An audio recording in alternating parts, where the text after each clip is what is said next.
Hello friends, welcome to self study वाला। मैं हूं गरिमा और आज हम देखने वाले हैं 26 मार्च का करंट अफेयर्स। ये करंट अफेयर्स की सीरीज स्पेशली यूपीपीसीएस प्रीलिम्स और जो वनडे एग्जाम्स होते हैं उनके लिए डिजाइंड है। हिंदी इंग्लिश दोनों में अवेलेबल है, तो आप किसी भी मीडियम के हों आपके लिए ये काम में आने वाली है। और इसकी आपको पीडीएफ भी मिलेगी। पीडीएफ के लिए आपको हमारा टेलीग्राम चैनल ज्वाइन करना होगा, वहाँ से आप जाकर पीडीएफ डाउनलोड कर सकते हैं। और जो टेलीग्राम चैनल है उसका लिंक दिया गया है कमेंट बॉक्स में, तो वहाँ से आप टेलीग्राम चैनल ज्वाइन कर लीजिए, पीडीएफ डाउनलोड कर लीजिए, उसके बाद इस लेक्चर को सुनिए तो आपके लिए ज़्यादा फ्रूटफुल होने वाला है।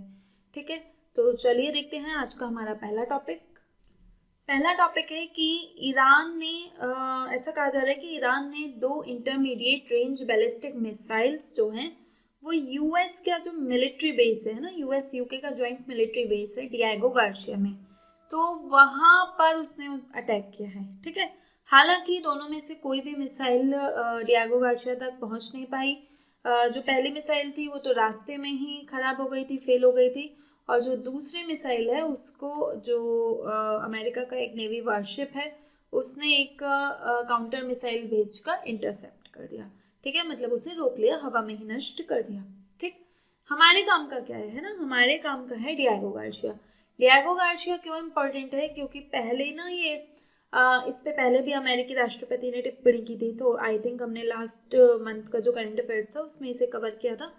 और रिसेंट में भी, क्योंकि जो अब यूके है इसे मॉरिशस को ट्रांसफ़र कर रहा है ना, तो नॉट डिएगो गार्सिया बट जो डिएगो गार्सिया जिस द्वीप का भाग है ना, तो उसको वापस किया जा रहा है। तो अब हम ये पूरा इशू समझ लेते हैं। डिएगो गार्सिया, उसकी लोकेशन से, उसकी हिस्ट्री से क्वेश्चन आ सकता है एग्जाम में। ठीक है, इम्पॉर्टेंट टॉपिक है, तो चलिए देख लेते हैं क्या इशू है डिएगो गार्सिया का। ठीक, तो डिएगो गार्सिया जो है वो चागोस आर्किपेलागो का भाग है। ठीक है, आर्किपेलागो क्या होता है? बहुत सारे द्वीप समूह, है ना, छोटे छोटे द्वीप का समूह, जो द्वीप समूह होता है वो कहाँ है? Chagos archipelago. तो देखिए ये भारत है। ठीक, भारत के पास ये श्रीलंका, इधर हमारा लक्षद्वीप, लक्षद्वीप का ये मिनिकॉय द्वीप के नीचे आता है मालदीव। ठीक है, और मालदीव के दक्षिण में अगर हम जाएंगे तो ये है चागोस आइलैंड। ठीक, तो आपसे ना इसकी नॉर्थ टू साउथ डायरेक्शन भी पूछी जा सकती है कि कौन से द्वीप कहाँ है, क्रोनोलॉजिकल ऑर्डर में लगाओ। तो सबसे पहले लक्षद्वीप, फिर मिनिकॉय, फिर मालदीव, फिर चागोस आइलैंड। ठीक है, तो ध्यान रखना है। अब जैसा कि आप देख पा रहे हैं ये चागोस में छोटे छोटे बहुत सारे द्वीप समूह हैं, है ना। तो हम इसको इसका एक जो द्वीप समूह है, बड़ा सा द्वीप, इसका नाम है डिएगो गार्सिया। ठीक, और उससे नीचे है तो यहाँ पे रियूनियन द्वीप है, मॉरिशस है, मेडागास्कर है। ठीक है, तो यहाँ पे ये देखिए मॉरिशस की लोकेशन और देख लीजिए, चागोस के और दक्षिण में है मॉरिशस। ठीक है, मॉरिशस को क्यों जानना जरूरी है? क्योंकि इतिहास है ना, इन दोनों का एक कॉमन इतिहास रहा है, तो उसे समझते हैं। पहले यहाँ पे एक और आपको बात जाननी है, जो चागोस आइलैंड में जो डिएगो गार्सिया है वहाँ पे यूएस का मिलिट्री बेस है। ठीक है, यूएस के हिंद महासागर में 2 मिलिट्री बेस हैं। ठीक, इंडो पैसिफिक रीजन में एक है एंडरसन एयरफोर्स बेस जो गुआम में है, और दूसरा डिएगो गार्सिया। ठीक है, हिंद महासागर में। तो इंडो पैसिफिक में ये 2 मिलिट्री बेस हैं। तो अमेरिका का मिलिट्री बेस है तो बहुत काफ़ी इम्पोर्टेंट है ना अमेरिका के लिए, तो काफ़ी महत्व रखता है। तो इसका इतिहास देखते हैं। सबसे पहले क्या होता है 1715 में। ठीक है, जो फ्रेंच होते हैं, फ्रांसीसी होते हैं, वो आते हैं और मॉरिशस पे कब्जा करते हैं। ठीक है, साथ में चागोस आइलैंड पे भी कब्जा कर लेते हैं, चागोस आर्किपेलागो पे। ठीक है, फिर फ्रांस को हरा के जीत जाता है यूके। तो अब इन दोनों पे किसका कब्जा हो जाता है? मॉरिशस पे भी और चागोस पे भी यूके का कब्जा हो जाता है। ठीक है, तो चागोस अब यहाँ पे जो ब्रिटिश होते हैं ना उसके एडमिनिस्ट्रेटिव पर्पस के लिए इन दोनों को मिला देते हैं। ठीक है, मतलब मिलाना इन द सेंस कि एक कॉमन नेम से ही दोनों को रूल किया जा रहा होता है। ठीक है, सेम चीज़ों से। तो चागोस को अटैच कर दिया जाता है मॉरिशस के साथ। तो अब मॉरिशस ये समझता है कि चागोस इसका पार्ट है ना। पहले इतिहास में नहीं रहा था, लेकिन बाद में अब इसका पार्ट हो गया, क्योंकि किसने मिलाया है? यूके नहीं। ठीक, और इसको मिलाकर यूके क्या कह देता है? British Indian ocean territory. ठीक है, 1965 में यूके इससे कहता है ब्रिटिश इंडियन ओशन टेरिटरी। ठीक, ऐसा क्यों होता है 1965 में, ऐसे क्यों करता है? क्योंकि मॉरिशस में ना जैसा हमने देखा कि यहाँ पे चागोस है और नीचे मॉरिशस है। ठीक है, तो मॉरिशस के लोग चाहते हैं कि उन्हें आज़ाद कर दिया जाए। ठीक है, ब्रिटेन से विमुक्ति चाहते हैं, लेकिन इन दोनों को तो उसने अटैच कर रखा था। तो अब क्या करता है 1965 में, ये इसे अलग कर देता है। ये जो चागोस है इसे मॉरिशस से अलग कर देता है और इसका नाम कर देता है ब्रिटिश इंडियन ओशन टेरिटरी। ठीक है, ये कह देता है, और इसको 1968 में फ्री कर देता है मॉरिशस को आज़ाद। ठीक, मॉरिशस कहता है भाई ये जो चागोस है ये भी तो हमारे साथ ही था, तुमने इसे अलग कैसे कर दिया? ठीक है, इसको भी आज़ादी मिलनी चाहिए और ये हमारा ही भाग है। ठीक, उससे पहले ही जो ब्रिटेन है जब 1965 में बायोट बनाता है, British Indian ocean territory declare करता है चागोस आइलैंड को, चागोस आर्किपेलागो को, तो इसके साथ साथ में ना ये यूएस के साथ एक एग्रीमेंट कर लेता है और चागोस का एक द्वीप डिएगो गार्सिया यूएस को लीज पे दे देता है मिलिट्री पर्पस के लिए, और दोनों मिलके वहाँ पे क्या बनाते हैं, बेस बनाएंगे अब। ठीक है, मतलब एक एग्रीमेंट साइन हो जाता है, बेस तो अब आगे आने वाले समय में बनाएंगे। तो आप देख पा रहे हैं 65 में क्या हुआ, ब्रिटिश इंडियन टेरिटरी डिक्लेयर कर दिया चागोस को। 66 में क्या हुआ, इसका ही जो डिएगो गार्सिया था उसके लिए अमेरिका से एग्रीमेंट कर दिया और इसको डिएगो गार्सिया को अमेरिका को दे दिया लीज पे। ठीक है, और 68 में क्या करा, मॉरिशस को आज़ाद कर दिया। ठीक, तो ये टाइमलाइन चल रही थी। अब जब मॉरिशस आज़ाद हो गया तो चागोस तो ब्रिटेन नहीं रखा और चागोस के बदले मॉरिशस को 3 मिलियन पाउंड दे दिए कि जो इनने डिटैचमेंट करा है, अलग अलग करा है, तो उसकी भरपाई करने के लिए 3 मिलियन पाउंड दे दिए और इसको मिलिट्री बेस के रूप में बनाना शुरू किया। 1986 तक ये अच्छा ऑपरेशनल मिलिट्री बेस बनके तैयार हो गया। ठीक है, यहाँ तक कि जो अमेरिका ने ईरान पे अलकायदा पे हमला किया था ना अफगानिस्तान में, वॉर ऑन टेरर, तो वो सारे जो ऑपरेशंस थे वो डिएगो गार्सिया से ही ऑपरेट हो रहे थे। ठीक है, लेकिन जो मॉरिशस है, मॉरिशस ने कभी चागोस आर्किपेलागो पे अपना दावा नहीं छोड़ा। वो हमेशा ये दावा करता रहा कि चागोस आर्किपेलागो मॉरिशस का भाग है, तो उसे मॉरिशस उसे लेकर रहेगा। ठीक है, मामला कहाँ जाता है, आईसीजे में, इंटरनेशनल कोर्ट ऑफ जस्टिस में जाता है। 2019 में आईसीजे कहता है कि भाई ये जो तुमने उसकी आज़ादी से 2 साल पहले ये किया था, डिटैचमेंट कर दिया था, ये बिल्कुल इलीगल है। ऐसे नहीं तुम डिटैच कर सकते किसी देश का कोई भाग उससे, और जब तुम्हें पता है कि अब तुम उसे आज़ादी देने वाले हो, है ना। तो आईसीजे ने कहा ये इलीगल है और उसको वापस देना चाहिए, अनकंडीशनली विड्रॉ हो जाओ आप वहाँ से। ठीक है, बिना किसी शर्त के वापस चले जाइए, 6 महीने के भीतर भीतर जो कॉलोनियल एडमिनिस्ट्रेशन है उसे समाप्त किया जाए। अब अमेरिका परेशान हो जाता है ना, क्योंकि वहाँ पे चागोस अगर मॉरिशस को मिल जाएगा तो फिर डिएगो गार्सिया भी हाथ से जाएगा। लेकिन जो यहाँ पे यूके के प्रधानमंत्री हैं उस समय कीर स्टार्मर, ठीक है, तो वो बात करते हैं भाई चागोस आइलैंड और मॉरिशस से बात करते हैं मेनली। मॉरिशस को कहते हैं ठीक है हम तुम्हें पूरा चागोस आइलैंड दे देंगे लेकिन डिएगो गार्सिया नहीं देंगे। ठीक है, डिएगो गार्सिया हम आपसे फिर से लीज पे ले लेंगे, है ना। टेक्निकली तो अब उन्होंने उसे स्थानांतरित कर दिया, लेकिन प्रैक्टिकली क्या करा, मॉरिशस से फिर से लीज पे ले लिया। ठीक है, अगले 99 ईयर्स के लिए, और उसके बदले उसे 101 मिलियन यूरो देते रहेंगे। ठीक है, प्रतिवर्ष 10 करोड़ पाउंड लगभग देते रहेंगे। और अब इससे मॉरिशस भी खुश, उसका ही पार्ट माना जाएगा, है ना, क्योंकि लीज पे दे दिया है और डिएगो गार्सिया पर अमेरिका और उसका बेस भी नहीं हटेगा। ठीक, तो ये पूरा इसका इतिहास रहा है। तो अभी ये जो डिएगो गार्सिया है ये किसके कब्जे में है, अमेरिका और यूके के कब्जे में है। यहाँ पे इनका मिलिट्री बेस है। तो यहाँ पे जैसा कि हम जानते हैं कि ये रही हमारी स्ट्रेट ऑफ हॉर्मुज। इससे नीचे आएंगे तो यहाँ पे आ जाएगा चागोस आर्किपेलागो। ठीक, तो ये करीब 3800 या 4000 किलोमीटर की दूरी मान सकते हैं। ठीक है, स्ट्रेट ऑफ हॉर्मुज से डिएगो गार्सिया 4000 किलोमीटर की दूरी पे है। ईरान हमेशा, तो ईरान ने यहाँ पे मिसाइल दागी है, मतलब ईरान के पास 4000 किलोमीटर पहुँचने वाली मिसाइलें हैं। लेकिन ईरान हमेशा कहता रहा है कि मेरे पास तो खाली 2000 किलोमीटर दूरी तक की ही मिसाइल है जो 2000 किलोमीटर की रेंज में अटैक करती है। लेकिन अब इस इंटरमीडिएट रेंज बैलिस्टिक मिसाइल से ईरान ने प्रूव कर दिया कि उसके पास ऐसी मिसाइलें हैं जो दूर तक जा सकती हैं।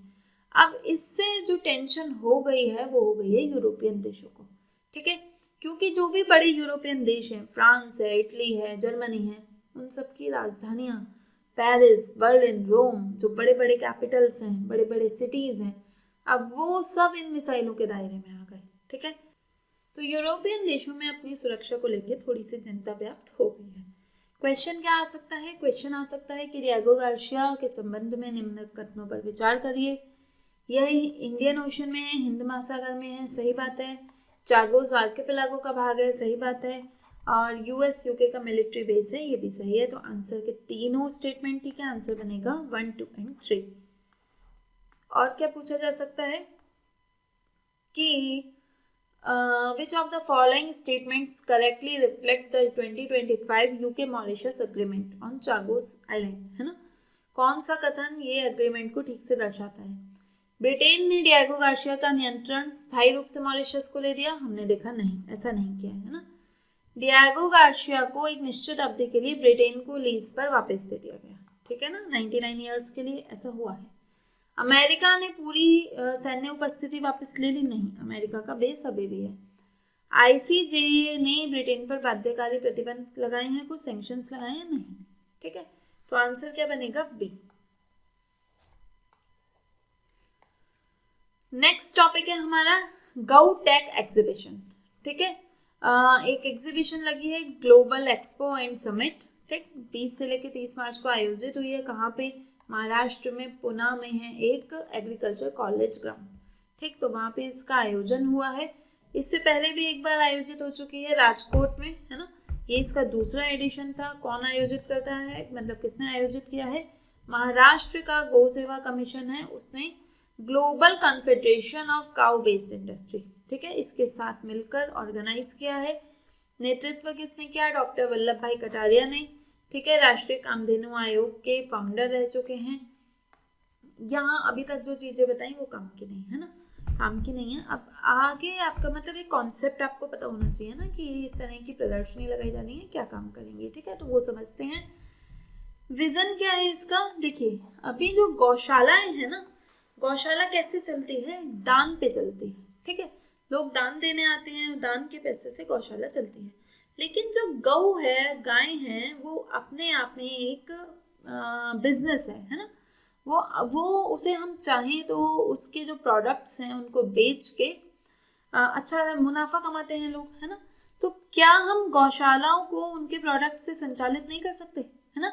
जो चैरिटी पे डिपेंडेंट है उससे तो हम सेल्फ रिलायंट बिजनेस हब बना सकते हैं, ठीक है। तो गौशाला, तो इसका जो मुख्य उद्देश्य था वो यही था कि जो गौशालाएं हैं जो दान पुण्य पे चल रही हैं, उनको दान पे नहीं डिपेंडेंट बना के वो सेल्फ रिलायंट होनी चाहिए, आत्मनिर्भर होनी चाहिए। जितना एक गौशाला को चलने के लिए धन चाहिए है वो गौशाला खुद से ही कमा ले। कैसे कमाएगी? तो वहाँ पे गाय मौजूद हैं, गाय से दूध, दही, पनीर, ये चीज़ें आइटम बनाएं, जो भी मिल्क प्रोडक्ट्स हैं उनको मार्केट में बेचें, ठीक है। यहाँ पे इसको प्रमोट करने के लिए प्रदर्शनी लगाई गई। लगभग 1.5 लाख लोग यहाँ पे आए, 300 स्टॉल्स बने, है ना। उसमें फार्मर्स भी थे, टेक्नोक्रेट्स भी थे, फॉरेन इन्वेस्टर्स भी थे, ठीक है। थीम क्या थी? थीम थी वेस्ट टू वेल्थ मॉडल, ठीक है। ब्राउन रिवॉल्यूशन, ब्राउन रिवॉल्यूशन 2.2, एक ब्राउन रिवॉल्यूशन तो संबंधित है हमारी जो लेदर सेक्टर है ना, उससे। और ये ब्राउन रिवॉल्यूशन 2.0 किससे संबंधित है? जो सॉइल हेल्थ है ना उसको रीस्टोर करना है। कैसे रीस्टोर करोगे? मतलब मिट्टी को कैसे उपजाऊ बनाओगे? जो एग्रीकल्चर वेस्ट है उसको ही खाद बना दो, है ना, कंपोस्ट, वर्मी कंपोस्ट, बायोचार में कन्वर्ट कर दो, ठीक है। तो ये यहाँ पे यही मॉडल था, वेस्ट टू वेल्थ, ठीक है। जो भी आपका वेस्ट है, मतलब जो गौशाला में चीज़ें गाय से उत्पादित हो रही हैं और आप उन्हें बेवजह खराब कर देते हैं, इससे तो उनसे वेल्थ कमाई जाए, है ना। चाहे गाय के प्रोडक्ट हो, चाहे गाय का वेस्ट मटेरियल हो, दोनों ही चीज़ों से क्या करा जा सकता है? वेल्थ बनाया जा सकता है, ठीक है। इस प्रदर्शनी में और क्या क्या दिखाया गया? दिखाया गया कि कैसे अल्टरनेटिव एनर्जी और कंस्ट्रक्शन, है ना, कैसे एनर्जी के और अलग सोर्स हो सकते हैं कंस्ट्रक्शन के, तो बायो CNG प्लांट्स दिखाए गए वहाँ पे, ठीक है। वैदिक प्लास्टर, वैदिक प्लास्टर क्या है कि काउ डंग बेस्ड ब्रिक्स होंगी और थर्मल इंसुलेशन पेंट है। अब जैसे कि आप देख ही रहे हैं कि क्लाइमेट चेंज हो रहा है तो हीट वेव्स कितनी तेज़ी से आ रही है ना, कि बार बार लास्ट कुछ ईयर्स में गर्मी बढ़ गई है, ठीक। तो जब समर में हर आदमी AC कूलर अफोर्ड नहीं कर सकता, ठीक, तो वो क्या कर सकते हैं, इस तरह के वैदिक प्लास्टर से अपने घर बना सकते हैं, ठीक है। थर्मल इंसुलेशन पेंट लगा सकते हैं जो गर्मी को ना सोखें, उसको रिफ्लेक्ट करें। तो ये चीज़ें भी किससे बनाई जा सकती हैं, गौ प्रोडक्ट से बनाई जा सकती हैं। पंचगव्य फार्मास्यूटिकल्स, पंचगव्य क्या होता है, तो गाय का घी, दूध, दही और गोबर और गोमूत्र है ना, यूरिन, तो इन सब को यूज़, इनमें सब में ना औषधीय गुण होते हैं, ठीक है। तो उनको यूज़ करके दवाइयाँ बनाई जा सकती हैं, ठीक। तो वो पंचगव्य, तो आप जो है मतलब गाय का जो डंग है ना, काउ डंग, वो भी वेस्ट नहीं है, उससे भी कुछ काम हो जाएगा, है ना। तो वेस्ट टू वेल्थ का कॉन्सेप्ट पे ये भी दिखाया गया। इसके साथ में नेचुरल फार्मिंग की बात कही गई है, इसी के साथ जो है नेचुरल फार्मिंग की बात कही है ना। तो नेचुरल फार्मिंग में क्या होता है कि हम उर्वरकों का नहीं प्रयोग करते, जो केमिकल फर्टिलाइजर्स हैं उनको यूज़ नहीं करेंगे, बल्कि बायो फर्टिलाइजर्स को यूज़ करेंगे, है ना। बायो फर्टिलाइजर जैसे जीवामृत, घन जीवामृत, है ना, इन चीज़ों को यूज़ करते हैं। मे भी आपने पढ़ा होगा इसे अपने ट्रेडिशनल नोट्स में। तो ये था हमारा गौटेक एक्सपो, है ना, ग्लोबल एक्सपो। क्या क्वेश्चन आ सकता है, स्टेटमेंट टाइप आ सकता है, ऐसे कह देगा it was held in Pune, Pune में आयोजित हुआ था, सही है। लास्ट टाइम हुआ था गुजरात में, राजकोट में, है ना। पहला एडिशन है, नहीं पहला नहीं है ना, पहले हो चुका है, दूसरा है। काउ बेस्ड इंडस्ट्री को प्रमोट कर रहा है, ठीक है ना। तो 1 और 3। नेक्स्ट क्वेश्चन क्या बन सकता है कि which of the following best explain the broader objective of गौटेक 2026, कि कौन सा गौटेक 2026 के उद्देश्य की सबसे अच्छी व्याख्या करता है। ये एक्सपोर्ट ओरिएंटेड डेयरी फार्मिंग है, नहीं, है ना। गौशाला को इकोनॉमिक सेल्फ रिलायंट यूनिट बनाना, आर्थिक रूप से आत्मनिर्भर यूनिट बनाना, तो ये हमने देखा था, है ना, कि ऐसा ना हो कि केवल दान पुण्य पे चलें, अपना कमाएं अपना खाएं, ठीक है। नेक्स्ट टॉपिक है हमारा निंगोल 1 इनिशिएटिव, ठीक है। निंगोल 1 इनिशिएटिव कहाँ पे शुरू किया गया है, मणिपुर में। जैसा कि आप जानते हैं कि अभी रिसेंट में आयोजित हुआ इंटरनेशनल डे ऑफ फॉरेस्ट, है ना। तो इंटरनेशनल डे ऑफ फॉरेस्ट के अवसर पर निंगोल 1 इनिशिएटिव चालू किया। तो 21 मार्च को होता है हमारा इंटरनेशनल डे ऑफ फॉरेस्ट या अंतर्राष्ट्रीय वन दिवस, और 22 मार्च को शुरू होता है निंगोल 1 इनिशिएटिव। कहाँ का है, मणिपुर का है। निंगोल मीनिंग होता है डॉटर, ठीक है, या महिला, ठीक। तो ये कह रहे हैं, ये मेनली इनका कहना है कि जो मणिपुर सोसाइटी है ना, मणिपुरी सोसाइटी, वहाँ पे महिलाएं पोषणकर्ता के रूप में जानी जाती हैं, ठीक है, कि विमेन जो हैं उनका जो ट्रेडिशनल रोल है वो एज अ नर्चरर्स है, वो नर्चर करती हैं, ठीक। तो जैसे मतलब एक जैसे पौधे हैं, है ना, फॉरेस्ट है, उनको भी तो नर्चरिंग की ही आवश्यकता है ना। तो ये कह रहे हैं कि आपको वनों का संरक्षण करना है, जैव विविधता का संरक्षण करना है, तो इस काम में महिलाएं पारंगत हैं, आप उन्हें भी शामिल करो, उनके पार्टिसिपेशन को भी, उनकी भागीदारी को भी संस्थागत बनाओ, इंस्टीट्यूशनलाइज करो। और जब महिलाएं भागीदारी करेंगी ना, तब जाके क्या होगा, ये इस समस्या से हम फॉरेस्ट को कंजर्व कर पाएंगे, ठीक है, बचा पाएंगे, और जो क्लाइमेट चेंज जैसी समस्याएं हैं उनसे निपट पाएंगे, ठीक है।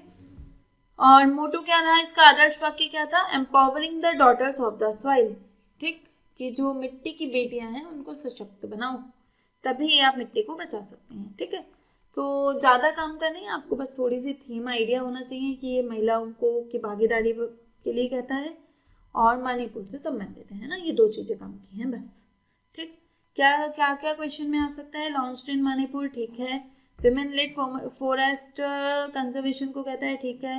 एनवायरनमेंट डे के अवसर पर मनाया गया, नहीं, है ना, एनवायरनमेंट डे पर नहीं, इंटरनेशनल डे ऑफ फॉरेस्ट 21 मार्च, ठीक है, तो उस पर लॉन्च किया गया। तीसरा गलत है, 1 2 सही है, आंसर विल बी ए।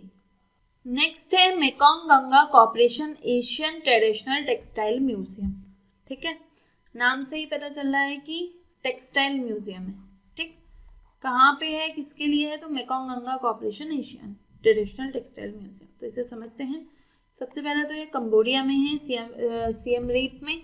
ठीक, चर्चा में क्यों आया, क्योंकि अभी जो हमारे मिनिस्ट्री ऑफ एक्सटर्नल अफेयर्स है, विदेश मंत्रालय है, तो वहाँ के सचिव इस म्यूजियम में गए। ठीक है, घूमने के लिए गए अपनी ऑफिशियल ट्रिप के दौरान। तो यहाँ पे जाके यहाँ पे जो जाना था उनका, ये दिखाता है कि भारत और कंबोडिया क्या करते हैं, एक कल्चरल हेरिटेज को शेयर करते हैं और इन दोनों के बीच में सिविलाइजेशनल संबंध है। ठीक है, जैसे भारत में गंगा नदी का महत्व है ना, ऐसे ही जो कंबोडिया है वहाँ पे मेकॉन्ग नदी का महत्व है। ठीक है, जो मेकॉन्ग रिवर है वो 5 राज्यों से, 5 देशों से गुजरती है। उनके नाम देख लेते हैं, कंबोडिया, लाओस, म्यांमार, थाईलैंड और वियतनाम।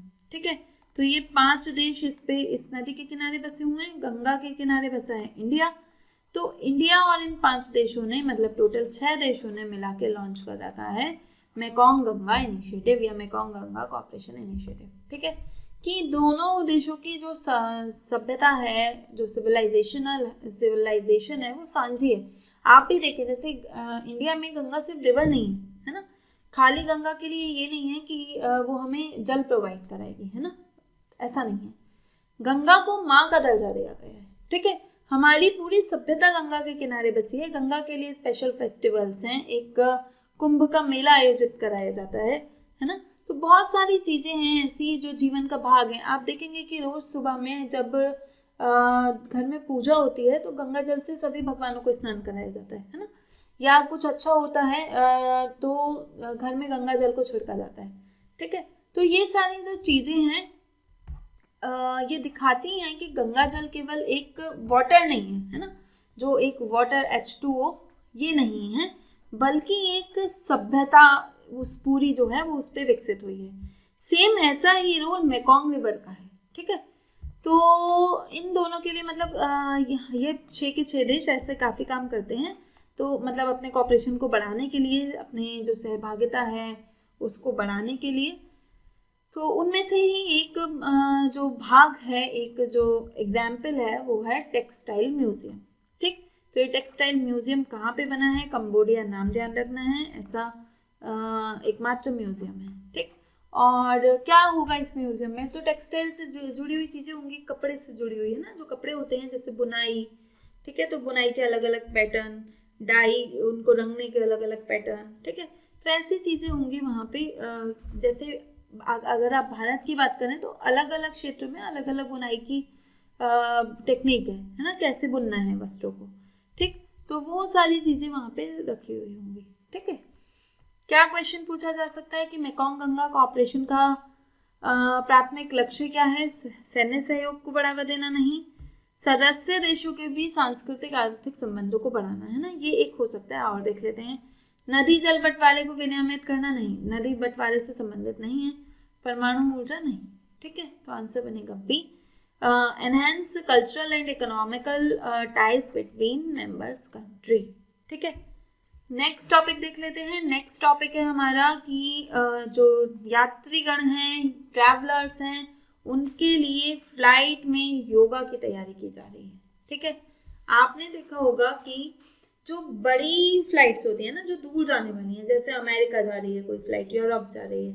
ठीक है, तो उनमें ऐसा है कि 7-8 घंटे लग रहे हैं, यूरोप की फ्लाइट है, तो अमेरिका की है तो 16, 17, 20 घंटे तक भी लग जा रहे हैं, और दूर जा रही है तो और ज़्यादा समय लग रहा है ना, कनाडा जा रही है और समय लग रहा है।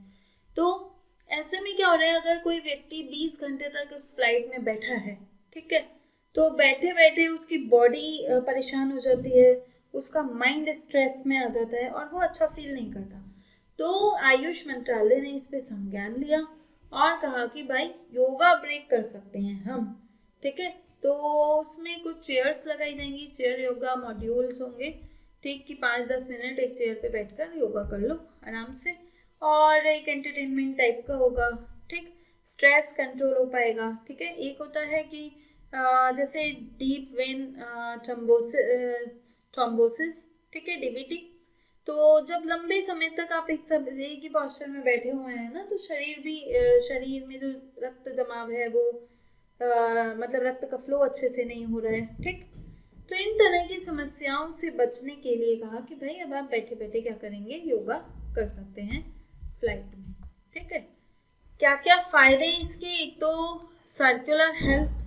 सर्कुलेटरी हेल्थ मतलब परिसंचरण तंत्र को लाभ पहुंचाता है ना, और मानसिक तनाव को दूर करता है। जेट स्ट्रेस है ना, जेट स्ट्रेस की जब जेट पे जाते हैं, आपने कभी अनुभव किया हो तो आप समझ सकते हैं ना कि शुरू के 1 आध घंटा तो बढ़िया लगेगा, लेकिन फिर आपको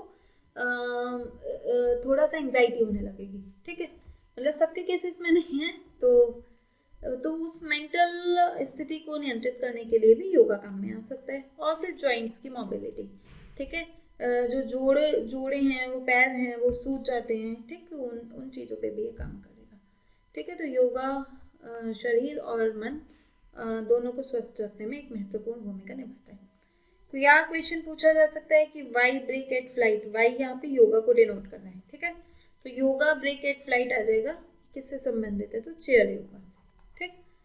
फिर आ जाएगा कि इसमें क्या, इसका क्या उद्देश्य है, तो टूरिज्म को बढ़ावा देना नहीं, फ्लाइट में मनोरंजन को बढ़ावा देना नहीं, स्ट्रेस को कम करना है ना, ये इसका उद्देश्य है। नेक्स्ट है कि जो भारत है वो वर्ल्ड इंडोर एथलेटिक्स चैंपियनशिप इसकी मेजबानी करने जा रहा है, ठीक है। अभी 240 वर्ल्ड एथलेटिक्स काउंसिल की मीटिंग हुई है पोलैंड के तोरुन में, ठीक है। तो वहाँ पर ये अनाउंस किया गया, ऑफिशियली अनाउंस किया गया कि जो 22वां एडिशन है विश्व एथलेटिक्स इंडोर चैंपियनशिप का, वो भारत में आयोजित किया जाएगा। भारत में कहाँ मोस्ट इम्पॉर्टेंट है, तो उड़ीसा के भुवनेश्वर में इसको आयोजित किया जाएगा। स्टेडियम का नाम भी ध्यान रखेंगे, कलिंगा इंडोर एथलेटिक्स स्टेडियम, ठीक है। ये भारत की पहली और एकमात्र डेडिकेटेड इंडोर एथलेटिक्स फैसिलिटी है, ठीक है। केवल यहाँ पे ही भारत में क्या होता है, एथलेटिक्स होता है, ठीक। कब आयोजित किया जाएगा ये चैंपियनशिप, तो 3 से 5 मार्च 2028 को, ठीक है। और ऐसा पहली बार हो रहा है कि भारत ऐसी सीनियर वर्ल्ड एथलेटिक चैंपियनशिप को होस्ट कर रहा है, ठीक। और इसी के साथ भारत ऐसा चौथा देश बन जाएगा एशिया का, ठीक है, जिसने इस तरह की senior most athletic championship organize की है, ठीक है, होस्ट की है। जापान ने की इससे पहले, कतर ने और चाइना ने, ठीक है। चाइना ने 2025 में की थी, ठीक। सिलेक्शन प्रोसेस क्या था, तो एथलेटिक फेडरेशन ऑफ इंडिया उसने न्यूजीलैंड है ना, न्यूजीलैंड हमारा कॉम्पिटिटर था कि न्यूजीलैंड में होता है या फिर इंडिया में, तो ये जो भारत का संगठन है एथलेटिक्स फेडरेशन ऑफ इंडिया, उसने काफ़ी मजबूत दावेदारी की, ठीक है, न्यूजीलैंड के समक्ष, और न्यूजीलैंड को पछाड़ा, ठीक है। जो वर्ल्ड इंडोर एथलेटिक्स चैंपियनशिप है एक प्रमुख आयोजन है, ग्लोबल इवेंट है। इसमें 26 तरह के कॉम्पिटिशन्स होते हैं, जिसमें 13 गेम्स के लिए आयोजित होते हैं, 13 मेन के लिए, 13 for main and 13 for women, ठीक है। 13 प्रतियोगिताएं पुरुषों के लिए, 13 महिलाओं के लिए, ठीक है। और अभी 2026 का जो एडिशन है वो पोलैंड में चल रहा था, टोरुन में, जहाँ पर ये घोषणा की गई है ना कि 2028 वाला इंडिया में आयोजित होगा, ठीक। यहाँ पे एक और बात भी ध्यान रखना कि जो पोलैंड वाला एडिशन है उसमें एक नए एथलेटिक्स को एक नए गेम को शामिल किया गया है। कौन सा है, 4x400 मीटर मिक्स्ड रिले, ठीक है। तो पहली बार इसको शामिल किया गया है, तो इसे ध्यान रखिएगा, ठीक है। क्वेश्चन क्या आ सकता है कि कहाँ आयोजित होगा ना, 22nd world athletics indoor championship कहाँ आयोजित होने वाली है, तो भुवनेश्वर में, बी, ठीक। नेक्स्ट टॉपिक है कि एक स्टडी हुई रिसेंट में, हाल ही में, और उसमें ये देखा गया कि दिल्ली वगैरह इलाके में भी और अन्य देशों में भी है ना, मेक्सिको और यूएस में भी इस तरह की घटनाएं देखने को मिली कि जो पक्षी है ना, तो जो सिगरेट बट्स होते हैं, मतलब जो सिगरेट के टुकड़े लोग फेंक देते हैं सिगरेट पीने के बाद, उनको उठा के ले जाते हैं और अपने घोंसलों में रख लेते हैं, ठीक है। तो पहले शुरुआती स्तर पे तो ऐसा लगा कि ये अजीब सा बिहेवियर है ना पक्षियों का, लेकिन बाद में पता चला जब स्टडी अच्छे से की गई कि ये उनकी एंटी पैरासाइट स्ट्रेटेजी है। ठीक है, कि जो पक्षी हैं वो कीड़े मकोड़े और जो परजीवी हैं उनको दूर रखने के लिए उन सिगरेट बट्स को अपने घोंसलों में रखते हैं। ठीक है, तो जो सिगरेट का फिल्टर होता है ना उसमें निकोटीन होता है। ठीक है, निकोटीन क्या है? पोटेंट अल्कलॉइड है। अल्कलॉइड क्या होते हैं? प्राकृतिक तत्व होते हैं, मतलब पौधे टाइप के हो सकते हैं ना। तो जो भी हमें प्रकृति से प्राप्त होता है, लेकिन वो क्षारीय होना चाहिए और उसमें पॉइजनस हो सकता है या औषधीय गुण हो सकते हैं। ठीक है, तो उन चीज़ों को कहते हैं हम अल्कलॉइड्स। और यहाँ पे जो पक्षी है ना वो तंबाकू को मतलब यहाँ पे वो निकोटीन के लिए, ठीक है, तो निकोटीन को एज अ परजीवियों के लिए यूज करते हैं कि परजीवी उनके पास ना आ पाए, है ना। तो नेचुरली भी क्या होता है कि जो तंबाकू के प्लांट्स होते हैं उसमें हम देखते हैं कि तंबाकू के पौधे जीवों को दूर रखने में हेल्प करते हैं ना, जो इंसेक्ट्स होते हैं उन कीटनाशक के रूप में काम आता है ये। ठीक, तो यहाँ पक्षियों का अनुकूलन हुआ है। जो पक्षी जैसे कि हाउस स्पैरो है, हाउस फिंचेस हैं, ठीक, वो इस तरह के बर्ड्स को उठा के ले जाते हैं और चाहते हैं कि जो अन्य जीव हैं, अन्य परजीवी हैं, वो उनके घोंसलों तक ना पहुँचे। ठीक, ऐसा देखा गया कि जिन पक्षियों के घोंसलों में ये टुकड़े पाए गए वहाँ पे जो लाइस हैं, माइट्स हैं, मतलब घुन हैं, ये कम देखे गए। ठीक है, तो एक प्रोटेक्शन सा था। लेकिन स्टडी ये भी कहती है कि जैसे निकोटीन तो हानिकारक है ना, तो इसमें टॉक्सिकोलॉजिकल रिस्क है। ठीक, तो जो सिगरेट के टुकड़ों में जो मौजूद कार्सिनोजेनिक्स हैं जैसे कि लेड है, आर्सेनिक है, कैडमियम है, इससे पक्षियों के जीन में टॉक्सिसिटी आ सकती है। ठीक है, उनके जो क्रोमोसोम हैं ब्लड सेल्स में वो डैमेज हो सकते हैं, डेवलपमेंट इश्यूज आ सकते हैं। ठीक है, और वो फिल्टर जो होता है ना सिगरेट का, वो माइक्रो प्लास्टिक से बना होता है ना, एक सेल्यूलोज एसीटेट नाम का प्लास्टिक है, तो वो टूट टूट के माइक्रो प्लास्टिक रह जाएगा घोंसलों में, और जो अर्बन फूड चेन है उसमें शामिल हो सकते हैं माइक्रो प्लास्टिक के तहत। ठीक, तो ये कुछ रिस्क हैं, बहुत इंपॉर्टेंट नहीं है, बस हल्का सा न्यूज़ में था तो मैंने आपको थोड़ा थोड़ा बता दिया। किस तरह का क्वेश्चन आएगा कि निकोटीन जिसको एक रेपेलेंट के रूप में यूज़ किया जाता है पक्षियों के द्वारा, वो क्या है? प्रोटीन है, अल्कलॉइड है, कार्बोहाइड्रेट है, लिपिड है, तो अल्कलॉइड है। ठीक है, और क्या पूछा जा सकता है कि जो पक्षी सिगरेट के टुकड़ों को परजीव रोधी निधि के रूप में यूज़ कर रहे हैं, है ना, तो ये उनका ये जो व्यवहार है वो किस तरह किसको प्रदर्शित करता है? इकोलॉजिकल सक्सेशन को, कि पारिस्थितिक के उत्तराधिकार है। ठीक है, म्यूचुअलिज्म को, सहजीवन है, तो सहजीविता का तो यहाँ बात ही नहीं है ना, क्योंकि जो सिगरेट है वो जीवित नहीं है ना।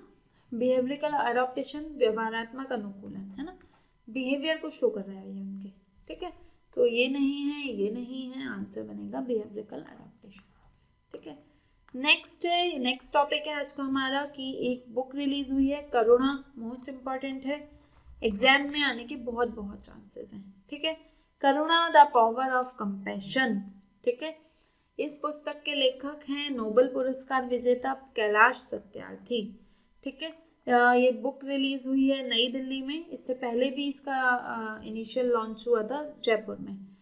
ओके, तो किसने पब्लिश किए हैं? हार्पर कॉलिंस नाम का एक, कॉलिंस इंडिया नाम का एक पब्लिकेशन ग्रुप है, उसने इसे लॉन्च किया है।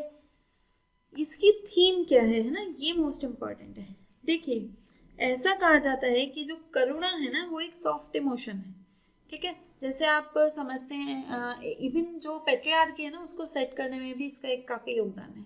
आप देखेंगे कि जो करुणा है उसको ज़्यादातर महिलाओं का गुण माना जाता है। ठीक है, कि करुणा स्पेशली महिलाओं का गुण है, और करुणा एक सॉफ्ट इमोशन है, एक कोमल भावना है, और उस सॉफ्टनेस को, कोमलता को महिलाओं से जोड़ दिया जाता है। ठीक है, लेकिन यहाँ पे कैलाश सत्यार्थी कह रहे हैं कि ये सॉफ्ट इमोशन नहीं है, ये एक ट्रांसफॉर्मेटिव पावर है जो वैश्विक परिवर्तन तक ला सकती है। ठीक है, यहाँ पर वो अपना उदाहरण जैसे कि उनमें करुणा की भावना आई किसी बच्चे को देखकर, ठीक है। ये किससे जुड़े हुए हैं कैलाश सत्यार्थी, अगर आप नहीं जानते हैं तो जो चाइल्ड ट्रैफिकिंग होती है ना, बच्चों की ट्रैफिकिंग की जाती है, तस्करी की जाती है, तो ये उन बच्चों को वापस उन्हें बचाते हैं, वापस मुख्यधारा में शामिल करते हैं, है ना, उनको रेस्क्यू करते हैं, तो उससे जुड़े हुए हैं कैलाश सत्यार्थी। तो उन्होंने बताया कि कैसे एक सॉफ्ट इमोशन ने, कंपैशन ने, करुणा ने उनके पूरे जीवन को बदल के रख दिया, है ना। और उन्होंने ऐसे सैकड़ों हजारों बच्चों के जीवन में को मुख्यधारा में शामिल किया, है ना। जो जीवन एक अंधेरों में था उसे अंधेरों से निकाल के प्रकाशित किया, ठीक है, उन्हें शिक्षा तक पहुंचाया, है ना। तो तस्करी से बचाया, शिक्षा तक पहुंचा रहे हैं, किसकी वजह से? सिर्फ एक इमोशन की वजह से, जिसे एक सॉफ्ट इमोशन समझा जाता रहा है, करुणा, ठीक।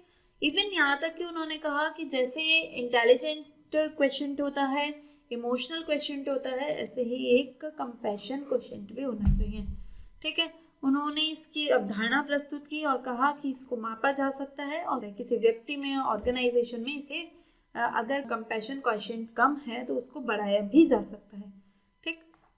यहाँ कैलाश सत्यार्थी कहते हैं कि जैसे देखिए जो मार्केट है वो जुड़ चुका है ना, पूरा विश्व एक मार्केट बन चुका है। इंफॉर्मेशन है वो आसानी, उसमें पूरा विश्व एक दूसरे से जुड़ चुका है, वैश्वीकरण हो चुका है, सूचना का भी। अमेरिका में कुछ होता है तो भारत में उसकी जानकारी तुरंत हो जाती है, ठीक है। लेकिन जो करुणा है उसका वैश्वीकरण नहीं हुआ अभी, ठीक है। हमने अभी, अगर हमें असमानता, जलवायु परिवर्तन, आतंकवाद, इवन जैसे जो मुद्दे हैं, है ना, जो चुनौतियां हैं, उनसे निपटना है, तो हमें करुणा को भी साझा करना होगा, करुणा का भी वैश्वीकरण करना होगा, और इस कंपैशन को हर नागरिक, हर व्यक्ति, हर देश में इसकी भावना जगानी होगी। तो इन चीज़ों को आसानी से सॉल्व किया जा सकता है, ठीक है। तो ये इनकी बुक काफ़ी इम्पॉर्टेंट है। जस्टिस सूर्यकांत ने इसको एम्फेसाइज किया कि कैसे जो करुणा है वो पब्लिक इंस्टीट्यूशंस को प्रभावित करती है। क्वेश्चन क्या आ सकता है कि करुणा द पावर ऑफ कंपैशन के लेखक हैं कैलाश सत्यार्थी, ठीक है। इनके बारे में निम्न कथनों पे विचार करो। नोबेल प्राइज विजेता हैं, ठीक है। चाइल्ड राइट से जुड़े हैं, ठीक है। इन्होंने हजारों बच्चों को बचाया है, ठीक है ना। आंसर बनेगा 1, 2 एंड 3, ठीक है। यहाँ पे एक पर्वतारोही, भारतीय पर्वतारोही जिन्होंने 7 वॉल्केनिक समिट या ज्वालामुखी शिखरों पर चढ़ाई की है, ठीक है। अभी हमने आई थिंक 2 या 3 क्लास पहले सेम टॉपिक देखा था, है ना। 7 वॉल्केनिक समिट पर एक IISc बेंगलोर, जो Indian institute of sciences Bangalore, वहाँ के एक प्रोफेसर ने इन पर्वतारोहण किया था, ठीक है। अगर आपको ध्यान है, आपने करंट अफेयर्स सुना है ठीक से, तो आप उनका नाम कमेंट बॉक्स में बताएंगे, ठीक। तो अब एक अन्य व्यक्ति हैं वेस्ट बंगाल से, सत्यरूप सिद्धांत, ठीक है।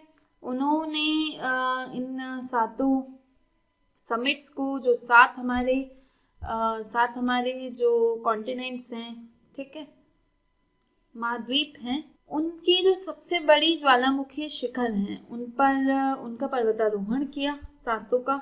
और ये विश्व के सबसे छोटे या सबसे कम आयु के व्यक्ति बन गए हैं 7 पीक्स को छूने वाले, ठीक है। हमारे काम का ये नाम है केवल कि कौन है व्यक्ति, सत्यरूप सिद्धांत, और कौन सी पीक कौन से कॉन्टिनेंट में है ना। तो अफ्रीका का सबसे ऊंचा ज्वालामुखी पर्वत है किलिमंजारो, तंजानिया में है। यूरोप का माउंट एल्ब्रूस रशिया में है। ओशिनिया का गिलोवे पापुआ न्यू गिनी में है। अमेरिका का पिको डी ओरिजाबा मैक्सिको में है। साउथ अमेरिका का Ojos del Salado Chile Argentina border पे है, ठीक है। और एशिया का है दामवन ईरान में, ठीक। मैचिंग में क्वेश्चन आ जाएगा, एक तरफ देश दे देगा, एक तरफ ये पर्वत शिखर दे देगा, ठीक है। क्वेश्चन कैसे आ सकता है कि सबसे हाईएस्ट वॉल्केनो कौन सा है साउथ अमेरिका का, तो ओजोस डेल सैलाडो, ठीक। दामन कहाँ पे है, ईरान में, ठीक है। तो इस तरह के क्वेश्चन आ सकते हैं। नेक्स्ट टॉपिक है हमारा विमेन एम्पावरमेंट अवार्ड मिला है भारत की एक महिला को, ऋतुपर्णा सेनगुप्ता, ठीक है। ऋतुपर्णा सेनगुप्ता को मिला है। किसने दिया है, ब्रिटिश पार्लियामेंट ने, स्पेशली हाउस ऑफ कॉमन्स जो है उन्होंने दिया है कि भारतीय सिनेमा में इनका जो रोल है ना, इन्होंने महिलाओं के मुद्दों को जिस तरह से उभारा है, ठीक। तो उनको उसके लिए इन्हें सम्मानित करने के लिए अवार्ड दिया गया है। कहाँ पे? तो लंदन में है, house of Commons Westminster palace में। ठीक, किसके द्वारा दिया जाता है ये पुरस्कार एक्चुअल में? तो संस्कृति सेंटर ऑफ कल्चरल एक्सीलेंस। ठीक है, तो इंडियन आर्ट्स का एक ऑर्गेनाइजेशन है यूके में।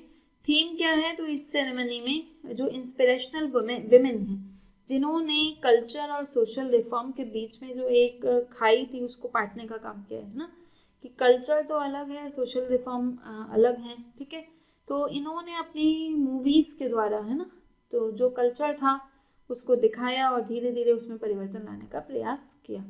ठीक, तो ये बंगाली और हिंदी सिनेमा दोनों की हीरोइन रह चुकी हैं। पैट्रियार्कल नॉर्म्स को चैलेंज करती रही हैं, दहन, है ना, पारोमितर का एक दिन। ठीक, तो इस तरह की मूवीज़ के द्वारा इन्होंने जो पितृसत्तात्मक सोच है, महिलाओं की जो कंडीशनिंग है, उस पर चोट पहुंचाई है। ठीक है, तो उसके लिए इन्हें सम्मानित करने के लिए पुरस्कार दिया गया। क्वेश्चन क्या पूछा जा सकता है कि किस संगठन ने उन्हें यह पुरस्कार दिया है? तो संस्कृति सेंटर फॉर कल्चरल एक्सीलेंस। ठीक है, नेक्स्ट टॉपिक है हमारा तमिलनाडु देश का सबसे बड़ा कपड़ा निर्यातक बन गया है। ठीक है, नाम ध्यान रखना है, तमिलनाडु। ठीक, गुजरात और महाराष्ट्र को पीछे छोड़ दिया। गुजरात और महाराष्ट्र ट्रेडिशनल हब है ना कपड़े के। आप जानते हैं कि जो कपास है उसका उत्पादन ज़्यादा गुजरात और महाराष्ट्र में ही होता है ना, तो टेक्सटाइल एक्सपोर्ट के लिए ये दोनों राज्य माने जाते थे, पर इन दोनों को पीछे छोड़कर तमिलनाडु पहला राज्य बन गया है। ठीक है, और ऐसा कौन कह रहा है? मैं नहीं कह रही हूँ, कि ये कह रहा है निर्यात का डेटा। निर्यात क्या है? National import export record for yearly analysis of trade. तो 2024-25 का डेटा आया, उसमें कहा गया है कि तमिलनाडु पहले स्थान पर है और इसने करीब करीब $8,000 मिलियन का एक्सपोर्ट किया है। गुजरात दूसरे स्थान पे है 5646 मिलियन डॉलर एक्सपोर्ट के साथ, और महाराष्ट्र 3800 मिलियन डॉलर एक्सपोर्ट के साथ तीसरे स्थान पे है। ठीक है, अगर खाली तमिलनाडु की बात करें तो भारत से जितना भी कपड़ा निर्यात होता है उसका लगभग 21.84% कपड़ा तमिलनाडु से निर्यात होता है।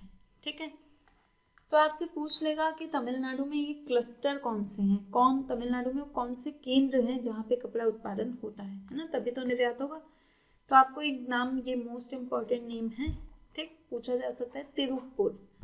ठीक है, तिरुपुर कही जाती है नेटवेयर की राजधानी, नेटवेयर कैपिटल ऑफ इंडिया, मतलब जो नेट बुने हुए कपड़े होते हैं उनकी राजधानी। ठीक है, भारत का 90% जो कॉटन नेटवेयर एक्सपोर्ट है वो तिरुपुर से होता है। कोयम्बटूर है दूसरा, स्पिनिंग वीविंग के लिए जाना जाता है। करूर है, ठीक है, और इरोड। ठीक, इसके अलावा क्या और फायदे हैं? तमिलनाडु ही क्यों? क्योंकि तमिलनाडु के पास अच्छे पोर्ट्स हैं ना, चेन्नई, टूटिकोडी, एन्नोर। ठीक है, तो इससे आसानी से निर्यात हो सकता है। और विमेन लेड वर्कफोर्स है वहाँ पे, जो कार्यबल है इस सेक्टर में ज़्यादातर महिलाएं हैं। ठीक, तो ये कुछ कारण हैं जो तमिलनाडु को आगे खड़ा करते हैं। क्वेश्चन क्या पूछा जा सकता है कि इनमें से कौन सी राज्य को नेटवेयर कैपिटल के नाम से जाना जाता है? तो तिरुपुर को आंसर बनेगा बी। इंडियन टेक्सटाइल एक्सपोर्ट में के बारे में बात करें तो निम्न कथनों पे विचार करिए। तमिलनाडु पहले स्थान पे है, ठीक है, गुजरात दूसरे पे है, ठीक है, मध्य प्रदेश तीसरे पे है, नहीं, महाराष्ट्र है तीसरे पे। तो तीसरा स्टेटमेंट गलत है, पहला दूसरा सही है, आंसर विल बी ए। ठीक है, नेक्स्ट टॉपिक है हमारा ब्लू वॉइस ऐप। ठीक, एक एप्लीकेशन है, डिजिटल एप्लीकेशन है, पुडुचेरी यूनिवर्सिटी ने इसको लॉन्च किया है। नाम से ही पता चल रहा है ब्लू वॉइस, तो ब्लू माने कि वाटर की बात हो रही है ना, तो वाटर में कौन जाता है? ठीक है, वाटर में जाती है फिशिंग कम्युनिटी, जो हमारे मछुआरे हैं। ठीक, तो उनकी सेफ्टी के लिए, वो अगर कोई आपदा आए तो वो कैसे अपने को बचा सकते हैं, तो उसके लिए ये ऐप तैयार करा गया है पौंडीचेरी यूनिवर्सिटी के द्वारा। प्राथमिक उद्देश्य यही है कि जो देखिए क्या है कि जो IMD या डेटा जारी करता है वो अलग तरह का डेटा है। ठीक है, और जो मछुआरों को चाहिए एक सिंपल भाषा में, एनालिटिक मतलब बहुत कॉम्प्लेक्स डेटा नहीं, सरल भाषा में जो उन्हें समझ आ जाए और सीधे जो उनके काम की बात हो, है ना, वो पता चल जाए, तो उसके बीच के अंतर को ये पढ़ता है। ठीक, तो इसमें क्या क्या आपको पता चलेगा, इसमें जो लोकेशन बता देगा, ठीक है, लोकेशन स्पेसिफिक अपडेट देगा। सबसे पहले तो हवा की गति बता देगा, अगर कोई तूफान आने वाला है तो वो बता देगा, ठीक है। और हिंदी इंग्लिश में नहीं, अपनी जो अपनी तमिल तेलुगु मलयालम जैसी भाषाएं हैं उनमें भी अवेलेबल है, वॉइस बोलकर आप पूछ सकते हैं, ठीक है। तो इस तरह के कुछ इजी इसको ऑपरेट करना है, ठीक है। तो सी सिंपल। और एक और अच्छी बात है कि इसमें कहा गया है कि मछुआरे अपने जो अनुभव है ना वो भी साझा कर सकते हैं, ठीक है। तो इससे क्या होगा कि लोग, दूसरे मछुआरे उन्हें सुनेंगे और ऐसी स्थिति में अगर वो भी हैं सेम स्थिति में तो कैसे निपटना है इस बात की जानकारी उन्हें मिल पाएगी, ठीक। तो इस तरह से ये ब्लू वॉइस ऐप काफ़ी काम का है, ठीक। क्या इसका उद्देश्य है, अर्बन ट्रांसपोर्ट सिस्टम को बढ़ावा देना नहीं, कोस्टल डिजास्टर प्रिपेयर्डनेस करना, हाँ, है ना, तटीय आपदा की तैयारी हो सकता है, ऑनलाइन एजुकेशन नहीं, बैंकिंग इंक्लूजन नहीं, तो आंसर बनेगा बी, ठीक। अभी तो आपको ऐसे लग रहा होगा कि ये देखो आंसर कितना इजी है ना, इसमें तो ये क्वेश्चन कुछ मुश्किल ही नहीं है, ठीक है। लेकिन आप सोचो कि ब्लू वॉइस ऐप नहीं पढ़ रखा हो तो आपको ऐसा भी लग सकता है कि अर्बन ट्रांसपोर्ट से संबंधित है या ऑनलाइन शिक्षा से है, ठीक है। तो अभी तो हमने हाल फिलहाल में पढ़ा है तो हमें याद है इसलिए क्वेश्चन इजी लग रहा है, लेकिन जैसे ही कुछ दिन हो जाएंगे और आपके माइंड से इरेज हो जाएगा तो फिर यही सेम क्वेश्चन आपको एग्जाम में बैठ के डिफिकल्ट लगने लगेगा, ठीक है। तो आपका क्या काम है, इसको डिफिकल्ट लगने से पहले 2-3 बार रिवाइज करेंगे, ठीक। जितना ज़्यादा रिवीजन करेंगे एग्जाम में उतना कम सोचना पड़ेगा, उतने सटीक आंसर जाएंगे और फिर जो मेरिट लिस्ट आएगी उसमें आपका नाम होगा, ठीक है। तो मैंने आपको शुरू में ही बता दिया था कि PDF से डाउनलोड करके आप उससे पढ़ सकते हैं, ठीक है। मंथ के लास्ट में आपको एक और PDF मिलेगी इसकी, जिसमें सारा जो करंट अफेयर्स है पूरे मार्च महीने का या जिस भी महीने का होगा तो वो पूरा सिस्टमेटिक मैनर में अरेंज्ड होगा, टॉपिक वाइज मैनर में, ठीक। तो आप चाहें तो उसको भी प्रिंट करा सकते हैं या फिर इन्हीं PDF से भी पढ़ सकते हैं, ठीक है। तो चलिए मिलते हैं नेक्स्ट क्लास में, उम्मीद करती हूँ लेक्चर पसंद आया होगा। Thank you.